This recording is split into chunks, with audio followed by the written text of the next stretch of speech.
بسم اللہ الرحمن الرحیم۔ شروع کرتا ہوں اللہ کے پاک نام سے جو بہت بڑا مہربان نہایت رحم والا۔ دوستو، بہنوں، بھائیوں، بزرگوں، السلام علیکم۔ تاریخ اسلام کی قسط نمبر 132 میں ہم آپ کو خوش آمدید کہتے ہیں، اور اس میں ہم بیان کر رہے ہیں مصر میں ابن زبیر رضی اللہ تعالیٰ کی خلافت۔ تو دوستو، بہنوں، بھائیوں، مصر کا حاکم عبد الرحمن بن خزام تھا۔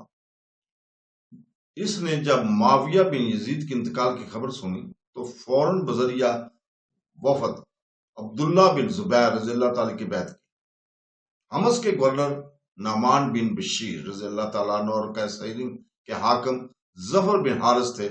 ان دونوں نے بھی معاویہ بن یزید کی وفات کا حال سن کر عبداللہ بن زبیر کی خلافت کو تسلیم کر لینا مناسب سمجھا۔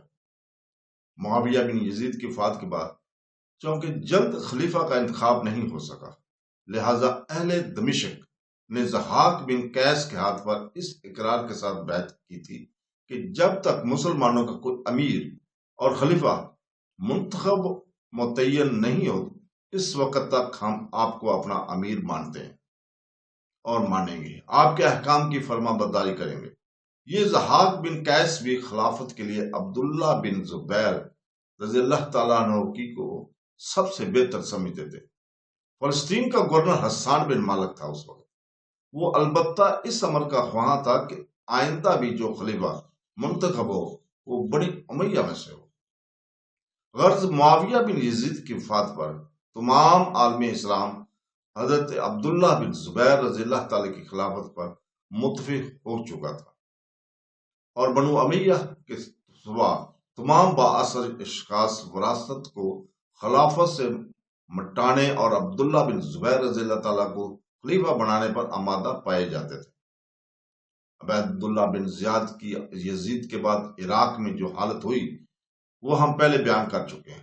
اب اس کی بھائی مسلم بن زیاد کا حال سنو، جو خراسان کا گورنر تھا۔ خراسان میں جب یزید کے مرنے کی خبر پہنچی تو مسلم بن زیاد نے اہل خراسان سے کہا کہ یزید کا انتقال ہو گیا، جب تک کوئی دوسرا خلیفہ مقرر ہو کر احکامات جاری نہ کرے، اس وقت تک کے لیے تم میرے ہاتھ پر بیعت کر لو۔ اہل خراسان نے خوشی سے بیعت کر لی، لیکن چند روز بعد انہوں نے اس بیعت کو فسخ کر دیا۔ مسلم بن زیاد کا بھی تقریباً وہی حشر ہوا جو عبیداللہ بن زیاد اس کے بھائی کا عراق میں ہوا تھا۔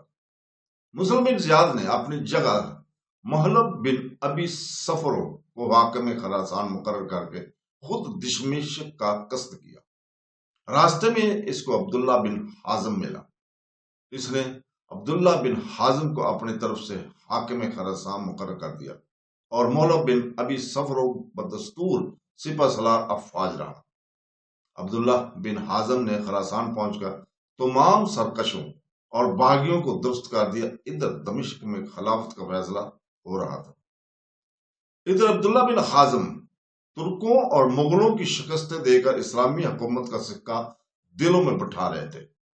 اگر عبداللہ بن زبیر رضی اللہ تعالیٰ عنہ حسین بن نمیر کا مشورہ قبول کر لیتے اور شام کے ملک میں تشریف لے آتے تو یقیناً ان کی خلافت کے قیام اور استحکام میں کوئی شک و شبہ باقی نہ تھا، اور وہ تنہا عالم اسلام کے خلیفہ بن کر ضرور ان برائیوں کو جن کی بنیاد پڑ چکی تھی کو مٹا سکتے تھے آرام سے۔ مگر شدت امور اس کے خلاف تھے جو ہو کر رہے۔ مروان بن حکم بن ابی آس بن ابیہ بن عبد شمس بن عبد مناف کی پیدائش کا زمانہ سن 2 ہجری ہے۔ ماں کا نام آمنہ بن القمہ بن صفوان۔ حضرت عثمان غنی رضی اللہ تعالیٰ کے عہد خلافت میں میر منشی اور وزارت کا عہدہ حاصل رہا۔ حضرت امیر معاویہ رضی اللہ تعالیٰ کے زمانے میں کئی مرتبہ مدینہ کی حکومت حاصل رہی۔ معاویہ بن یزید کی وفات کے بعد 6-7 مہینے تک تنہا حضرت عبداللہ بن زبیر رضی اللہ تعالیٰ عنہ خلیفہ تھے۔ ان کے سوا اور کوئی شخص بنو امیہ سے مدعی خلافت نہ تھا۔ تمام اعمال اور حکام نے عبداللہ بن زبیر کی خلافت کو تسلیم کر لیا تھا۔ 6-7 مہینے کے بعد مروان